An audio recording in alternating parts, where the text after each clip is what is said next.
In life, you really shouldn't focus on the small things.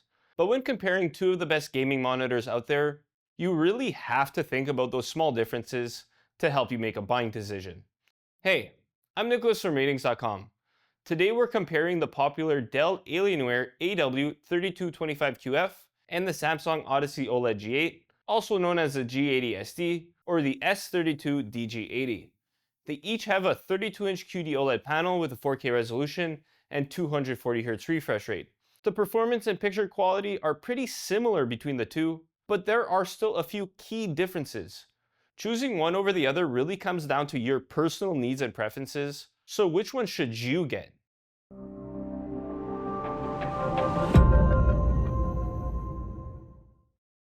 Before we get into the nitty-gritty, the first thing we'll look at is their designs. They're pretty different because the Dell is heavier on the gaming aesthetic, while the Samsung is simpler. One of the bigger differences is that the Dell has a curved screen and the Samsung is flat. While this doesn't affect the performance and is really a personal preference, it may take some time getting used to the curved screen if you've never used one before. Besides that, the Samsung has a more ergonomic stand. It offers a wider range of adjustments, and unlike the Dell, you could even rotate it into portrait mode. While we're here, let's take a quick look at the inputs. They both have a DisplayPort input and two HDMI ports that each support HDMI 2.1 bandwidth. The Dell has a slightly higher 48GB per second bandwidth than the Samsung's 40GB per second, but they each support 4K signals up to 240Hz as long as your graphics card uses DSC. One of the HDMI ports on each monitor acts as an ARC port. This means you could connect a soundbar or receiver to the monitor and play high-quality audio from an external source. One advantage of the Dell is that it also supports eARC for lossless audio formats. However, you need to update the Dell to firmware M2B 105 or newer for it to work without issue. Besides that, both monitors have a USB hub with 3 USB-A ports on the Dell and 2 USB-As on the Samsung. The Dell also has a USB-C port with 15 watts of power delivery, but it doesn't support DisplayPort Alt mode.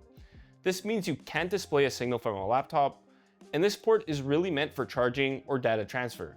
There are a few other differences when it comes to extra features too. The Samsung has a built-in Tizen smart system, which makes it easy to stream your favorite content without a PC. The Dell doesn't have such a feature, but instead it supports Dolby Vision. This is useful for sources that use Dolby Vision, like a Blu-ray or an Xbox. But like with the eARC port, you need to update the firmware for it to work properly. Okay, moving on to the picture quality. Before we talk about what's different between these two monitors, let's talk about what's the same. Because they each have an OLED panel, they're fantastic choices for using them in a dark room. They display deep and inky blacks without any blooming. Even if you want to use them in a room with some lights around, they both get fairly bright. But they don't get bright enough to fight intense glare, like if you want to place them opposite a sunny window. They also get bright in HDR, enough for highlights to pop for an impactful HDR experience. Even the PQ EOTF tracking is similar on both, but the Dell is just a bit more accurate with most content. Sticking with HDR, they also have similar color gamuts. The Samsung has slightly worse tone mapping, so colors are a bit less accurate, but the difference is minor anyways. Besides that, they each have an excellent HDR color volume, so colors are bright and vivid. Overall, they're both incredible for watching HDR content, making them some of the best on the market. As for gaming, they're both fantastic. The Dell has G-Sync compatibility certification, and the Samsung is certified for FreeSync Premium Pro.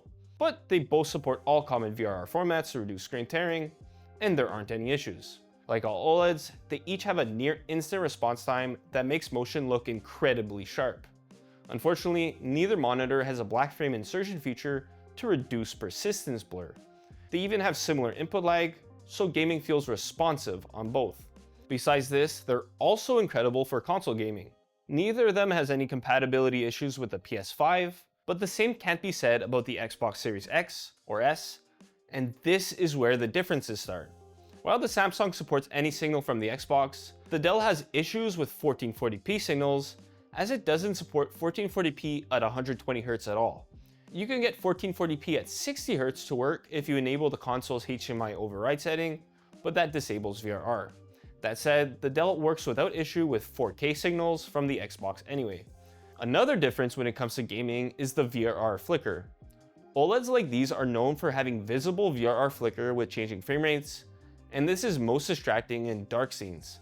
They both have it, but the Samsung has a VRR control setting to reduce this flicker. It works pretty well, and there's almost no flicker with it on. But you need to update the firmware to version 10.03 or newer for it to work properly.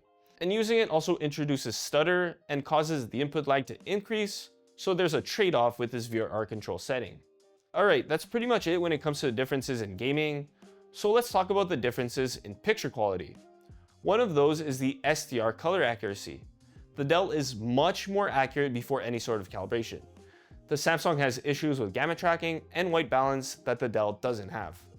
Calibrating the Samsung fixes some issues, but even after that, the Dell is more accurate. One of the biggest differences with the picture quality though has to do with their screen coatings. The Dell has a glossy coating and the Samsung has a matte coating. You're probably thinking, alright, how does that impact the picture quality if it's on top of the panel? Well, it doesn't directly impact how the panel itself performs, but it has an effect on the way you perceive the image. The matte coating introduces haziness, while the glossy coating on the Dell is more clear. I bet you're thinking that makes the coating on the Dell better, right? Not necessarily. The main advantage of the matte coating is that it diffuses light a lot better, so there are less mirror-like reflections on the Samsung. This means it's useful if you want to use it in a bright room. There's another thing to consider if you want to use it in a bright room. On QD-OLEDs like these, blacks look purple when there's bright light shining on the screen. You can really see this on the Dell, and it makes the screen look like it's on even when it's off. As for the Samsung, the black levels still raise, but they aren't as purple, and it isn't as distracting as on the Dell. On top of that, even though the matte coating introduces more haziness, the text clarity is actually better on the Samsung. This is because there's less color fringing around letters. That said, the text clarity on the Dell is still excellent, and whether or not the fringing bothers you changes from person to person. Alright, now that we know how they perform, which monitor is right for you? In all honesty, they're two of the best gaming monitors you can get in 2024, and you can't go wrong with either. They both offer fantastic picture quality, incredible gaming performance, and a useful set of extra features. Combining a 4K resolution with a 240Hz refresh rate makes them an ideal choice for both PC and console gaming too. Choosing one over the other really comes down to simply what you prefer and where you're going to use the monitor. If you have a few lights or windows in your gaming room, it may be better to go for the Samsung because of its matte coating. But if you aren't a fan of that coating, or if you're planning to use the monitor in a dark room, then the Dell is the better choice. Knowing which set of features you'll use can also help you make a buying decision. The smart platform on the Samsung is a nice touch, but only if you don't want to use your PC to stream content. The Dell also has an advantage with its Dolby Vision support, but again, this only makes a difference if you actually plan on watching Dolby Vision content. Of course, price is another consideration. They usually cost around the same, but the Samsung tends to cost a bit less when it goes on sale. So it might be worth waiting for such a sale if you want the Samsung. There are other 32-inch 4K QD OLEDs you can also consider, like the Asus PG32 UCDM or the MSI MPG 321URX. Those actually have extra features like a KVM switch, but they also cost more or can be harder to find than the Dell or Samsung at times. That's all for the comparison between the Dell Alienware AW3225QF and the Samsung Odyssey OLED G8. If you want more details on the monitors, check out our written reviews. The links are in the description below. Until next time, I'm Nicholas from RTINGS.com, where we help you find the best products for your needs. Ciao. But there are still... The Dell also has a USB-C port with 15 watts of power delivery, but it doesn't display port... doesn't display port. It doesn't support... Okay, yeah. Okay.